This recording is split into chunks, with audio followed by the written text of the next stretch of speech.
Rotten Tomatoes, until the last decade, probably the most reliable movie critique site on the internet. These days, it seems you can buy your way to the top of the ranks, but politics aside, I want to take a look at their site. It's always been a very unique brand to me. Really kind of a little bit edgy, but very personable and friendly. The whole concept of like having a tomato which is smushed to pieces for movies that don't necessarily rank very high, or a fully contained tomato for those that perform quite well. It's a very interesting dynamic. And their mobile site in particular definitely needs a little bit of love. It's clear that a designer at some point has put some thought into this, but there's a lot that I think could be improved in terms of the user experience of the site, not necessarily the design. And interestingly enough, I stumbled across someone on Reddit that has taken a stab at redesigning the mobile experience already. You can see that here. This is actually a really clean redesign. There's a lot going on here that's obviously going to help users use this mobile search experience. But there's some things that I think we can approach differently that might make it ultimately a lot simpler for users, while still keeping a nice modern aesthetic. So this one's again going to be more of a UX redesign as opposed to a full-fledged, completely new UI design like we did for Gmail. But it's going to be interesting, and we'll see how it turns out. As always, I've got the brand guidelines here.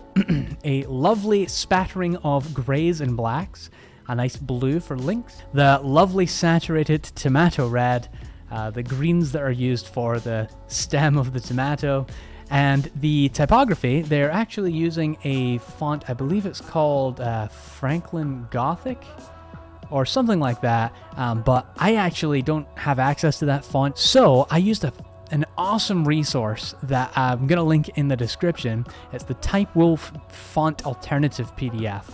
It's basically a really robust, extremely thorough list of common fonts that are premium and gated behind a paywall, and a very similar free alternative.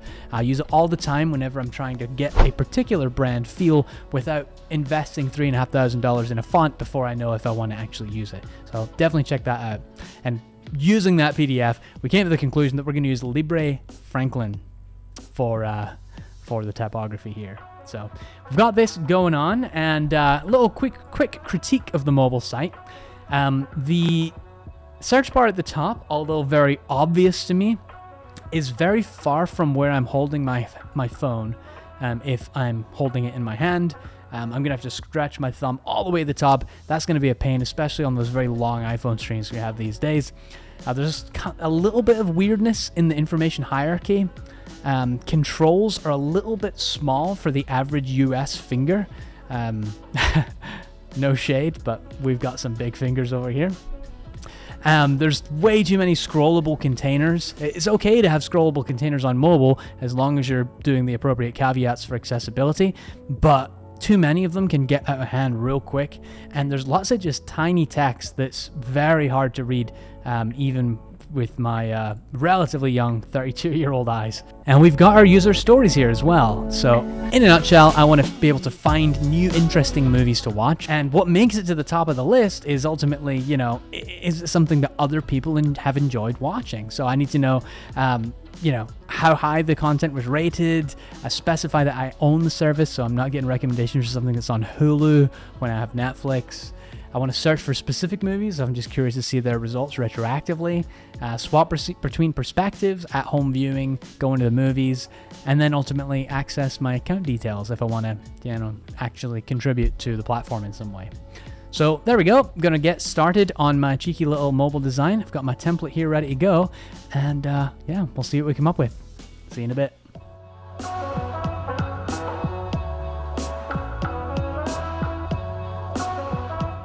I wanted to preserve the secondary navigation because although it's another off-screen container, it does semantically explain to the user quite well what the context they're looking at represents. And given that it's a mobile application with a primary navigation at the bottom and then a kind of secondary category navigation at the top, it kind of intuitively makes sense. There's a lot of heuristics there that let us do this, so figured it was a safe bet.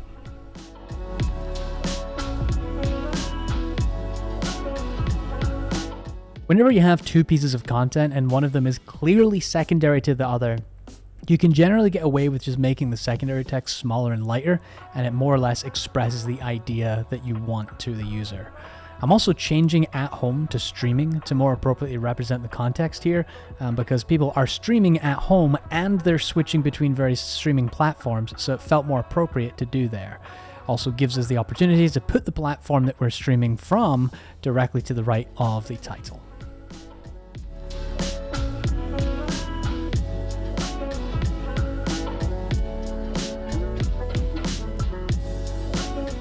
I know some of you might be thinking, man, these buttons are a little too big. They look kind of clunky and cheesy.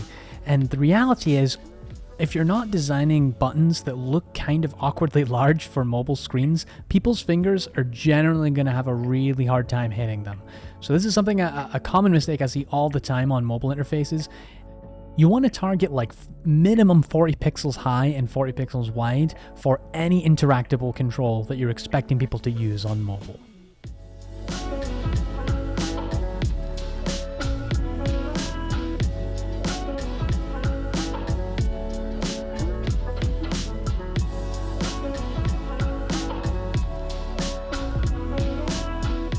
Here I'm going ahead and moving the account menu into the header because we have a lot of established affordance.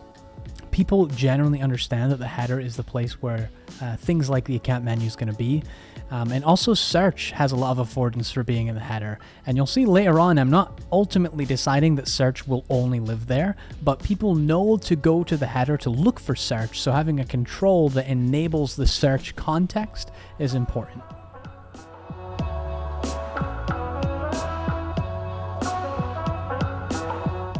Whenever you're designing a mobile site specifically and not a mobile app, you don't know what device a user is actually using. So it's important that you leave a little bit of padding at the bottom of the screen to accommodate any on-screen controls or occluded parts of the screen that you might not be aware of.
And this is a design pattern I've been exploring a lot lately, putting the search bar right at the bottom of the screen.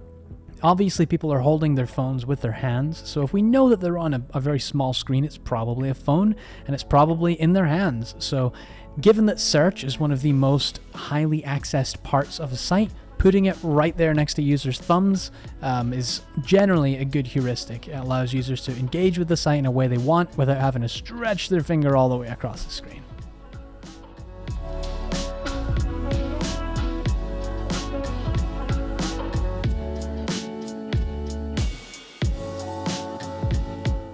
You generally want to do what you can to avoid using dropdowns in a mobile experience, but when you have to use them, it's important that you don't use the default dropdown experience and instead implement something like this, a modal overlay that comes in from the bottom that users can interact with in context. This is actually something Rotten Tomatoes does quite well, and it's something that I'm stealing from them.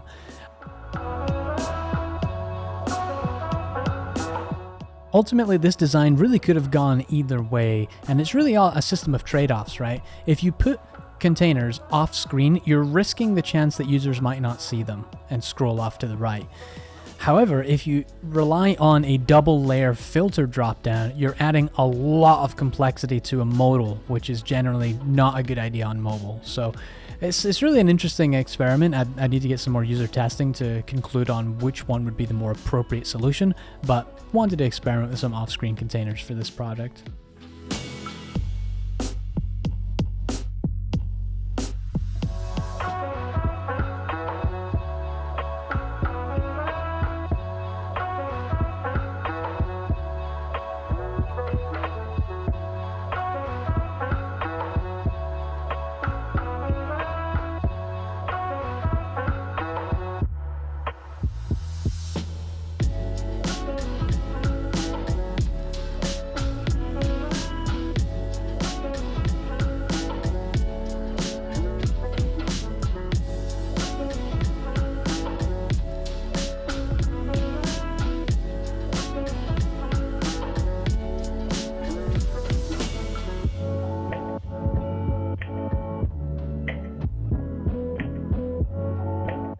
Whenever you are creating a filtered view, it's important that users know when a filter is applied and are able to clear all those filters at the drop of a hat whenever they choose to do so. So that's what you're seeing me do here.